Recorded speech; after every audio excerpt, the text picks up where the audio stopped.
Hello and welcome back to Func. My name is Colby Hawk. And I'm Kimberly McKnight. Welcome back to Furman. We hope you've had a nice spring break. How was your break? Well, I would definitely say I had a busy break. We had all sorts of stuff to do with my family. We went shopping. I got some stuff to take back to Furman. I needed a bit of a supply, just some supply runs and everything. But it was my mom's birthday. It's a really big thing that we got to do. We had a really awesome cake. We got her some chocolates and some clothes that she wanted. Regular chocolate? Sorry? Regular chocolate? Oh, no. It's her favorite is salted caramel. Salted caramel chocolates. Like that salty and the sweet combination. I also think it goes really, really well together. Yeah. So she always likes getting stuff like that, and she also likes Reese's a lot. But her favorites are the ones you get, the Reese's Easter eggs or the Christmas trees, like the special ones. They have a different ratio of chocolate to the normal ones. So there's less chocolate, a little bit more peanut butter. So it's a little lighter. But spring break was good. It's just, coming back to Furman with an 8:30, my first day back is... Same. It's a challenge a little bit, but hey, we're here. We're almost done with the day, so I'll take that as a win, right? Yes, me as well. Getting up was extra hard after daylight saving time.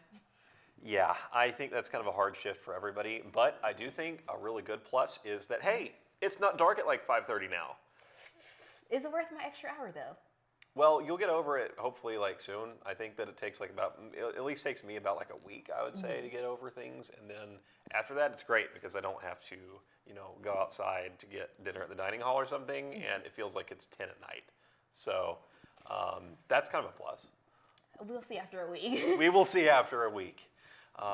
With that in mind, let's take a look at this week's weather forecasts.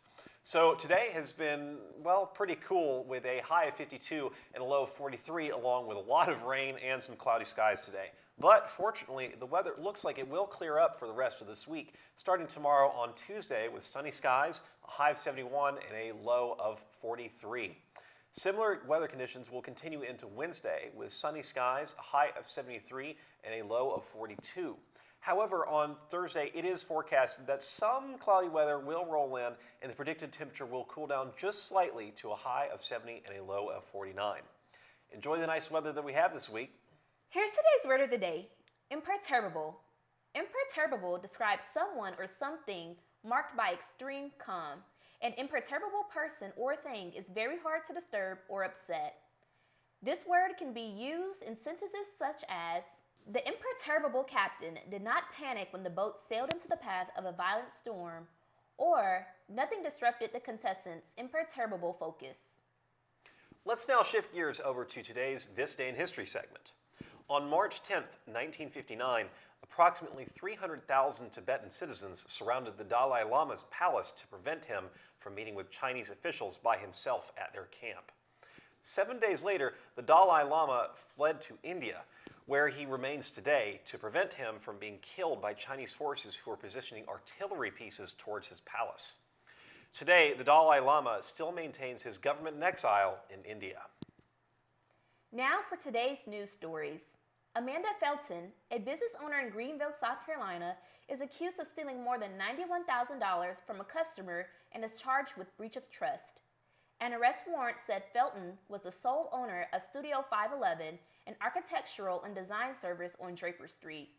The warrant also states that the victim hired Felton to help renovate a home in Greenville County. It adds that Felton was supposed to provide household furnishings such as lighting, wallpaper, carpet, and furniture for the home. The victim provided a list of specific items that were paid for in full and never delivered by the defendant. The warrant stated that after $92,130.31 was paid in full, Felton abruptly terminated all employees. This incident began September 1st, 2022 and continued until October 2024. The Greenville boys basketball team outlasted Goose Creek for 87-71 score in double overtime Saturday night at Florence Center, and they took the Class Quadruple A Division II high school state title. It was the first championship for the Red Raiders since 2006 and the first in current coach Mike Anderson's 13 seasons leading the team. Goose Creek made a buzzer-beating three-pointer to force the first overtime after Greenville had led by as many as 5 points in the final minute.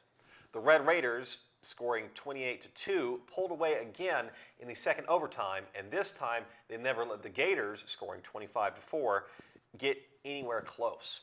The state championship was a rematch of a December 28th game that Greenville dropped to Goose Creek 54-45 during a post-Christmas tournament at Slickmore Gymnasium.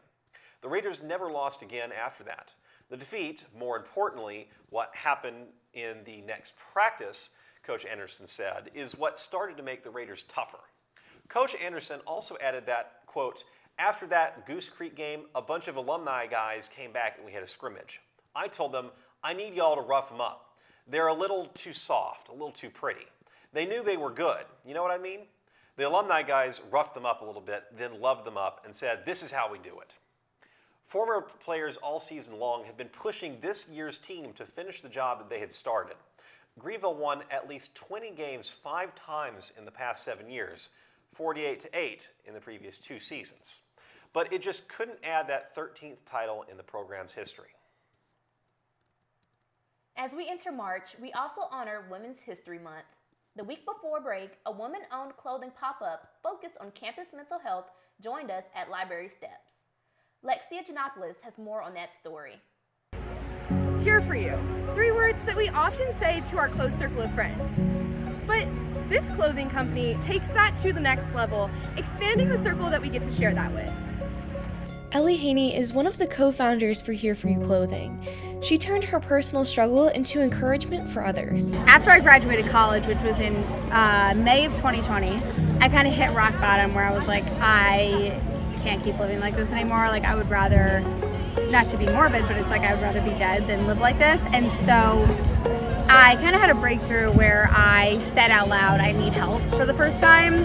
In her recovery, she realized that she wanted to help others celebrate life. Turn my pain into purpose through my fashion interest and my personal struggle. Now that message of hope is being spread nationwide through 3 simple words written on hats, keychains, stickers, and sweatshirts.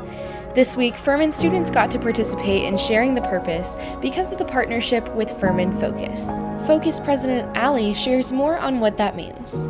Focus is a group on campus that promotes mental, physical, and sexual health with a big emphasis on mental health. We brought them because their clothing brand donates 10% of proceeds to different mental health organizations around the country, and also it's just a good reminder to keep advocating for mental health awareness on college campuses with their slogan, Here For You. You're never alone in what you're going through.